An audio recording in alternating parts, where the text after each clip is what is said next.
Hello everyone, Assalamualaikum warahmatullahi wabarakatuh. My name is Adelia Puspa Savitri and my student ID number is 230204015.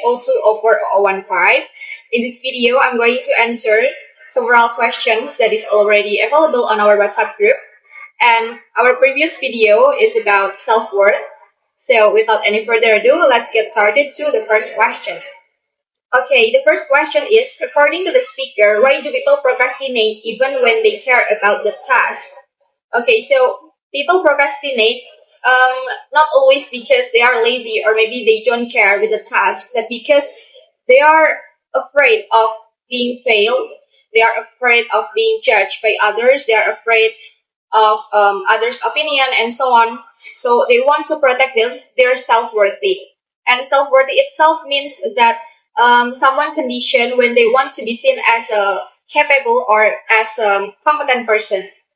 So if they cannot finish their work perfectly, or they think that the result of their work is not that good, then they will be afraid and they will think that they are not capable. So that's why people procrastinate because they don't want to feel like I'm not being a good enough with this field and so on. That is why they procrastinate.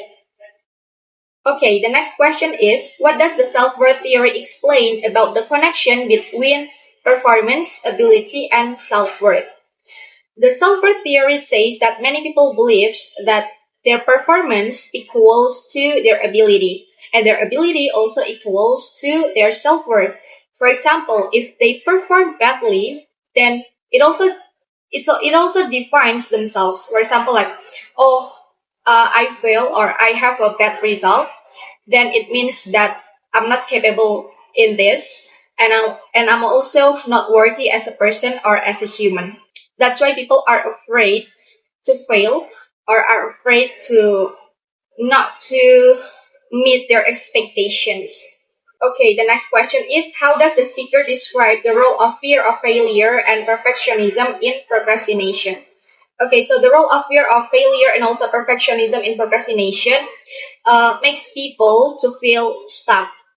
For example, like they do really want to work on this task or this project, but at the same time they are also afraid to make mistake or maybe to fail or maybe to be judged by others and so on. That's why they keep delaying their work, although they care that okay, this work is important.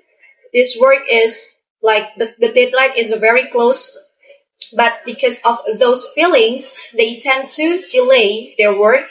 They tend to delay on working on this project or this task. Next is, what are some of the strategies suggested by the speaker to overcome procrastination? Okay, there are several tips from the speaker that we can do to overcome procrastination. The first one is develop awareness. So we need to ask ourselves, we need to address two questions to ourselves, like when and why we procrastinate. So we need to ask ourselves with those two questions. And then the second one is shift from avoidance to approach motivation.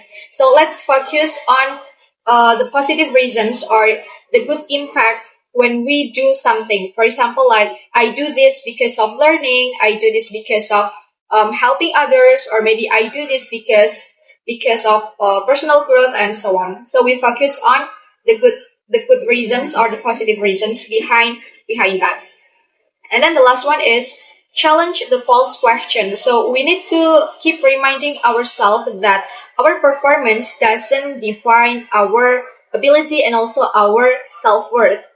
So if we don't have like a good result, it doesn't mean that we are not worthy as a human, because our value isn't determined by our achievement or maybe our grade, but our value, your value is determined by who you truly are. So don't think too much about that.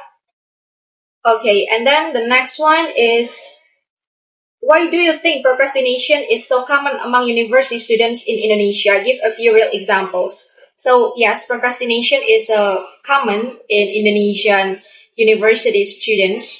Maybe because they feel pressured to get like good grades, good results, and like they also a pressure to like to be seen as a smart student because they want to be seen as a smart student, of course, and they are afraid as well to fail. Like my explanation before, they are afraid if they cannot meet maybe the lecturer's expectations, or maybe their expectations themselves, or maybe like their parents expectations and so on. And if they cannot meet that expectation, maybe they're also afraid to be judged by others. And several examples, like a few examples of the real case happens in university students. For example, like there is a student who who delays like their TA or their scriptsy because they are afraid to get like lots of revision from their supervisors, or maybe they are afraid if the result is not that good. Or maybe another example is when a student delays their work or their assignment because they think that this task is too difficult to be done, and then they think that it's too difficult and I cannot finish it, and if I finish it without sufficient ability, then the result will be not good, the result will be bad, and it might affect like the final result of my course grade. The next question is, the speaker says procrastination is not a weakness but a form of self-protection. Do you agree or disagree, and explain why? Okay, so I agree with this. So procrastination doesn't always mean laziness, doesn't always about laziness, but it's often like a sign that we are afraid of failing, we are afraid of being judged by others. And I also feel the same with this case, like when I delay doing something, I delay doing, especially like my assignment. Sometimes it's not because I'm lazy, but it's because I don't want to see myself do it badly. I don't want to see myself fail. I don't want to see myself like have a bad result. That is why, yes, I agree. It's kind of self-protection, even though it doesn't really helpful in the long run. Okay, next question. How do Indonesian students usually talk about procrastination? As a joke, a problem, or something normal? What does that say about student culture here? Okay, so many Indonesian students talk about procrastination as something normal and also funny. Like they joke about, for example, like they finish their work like age minus one H-1, or maybe H-1, or maybe SKS, or what usually we call it as system kebut semalam. So it shows that in our student culture, this kind of thing is normal, and last minute work is also accepted and even shared as a bonding experience. And moreover, I think it also shows that we don't take like this procrastination as something serious. For example, like as psychological issues or etc. So that I think it's still normal and it's funny as well. Then the next question is, if you could change one thing about your study habits to reduce procrastination, what would it be and why? Okay, maybe I will try to I will try to break like one big task into small tasks. Why? Because I feel more confident. I feel more brave to take like step to start the action, to start working on my assignment. If I see like, okay, this is just like the small part of it, so it's not that burdening, it's not that overwhelming, so I must finish it well, and so on. So I think I will break like a big task into small parts, and after that I will also apply like Pomodoro technique.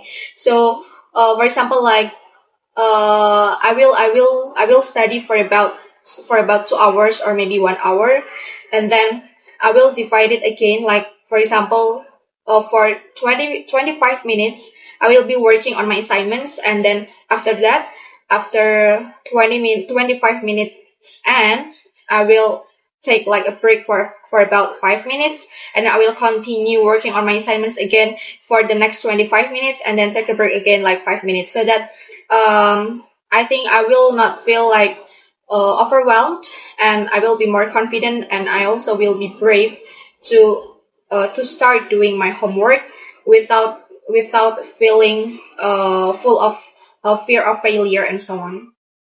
Okay, the last question is, the talk ends with a quote: "May your choices reflect your hopes, not your fears." What does this mean to you personally as a learner?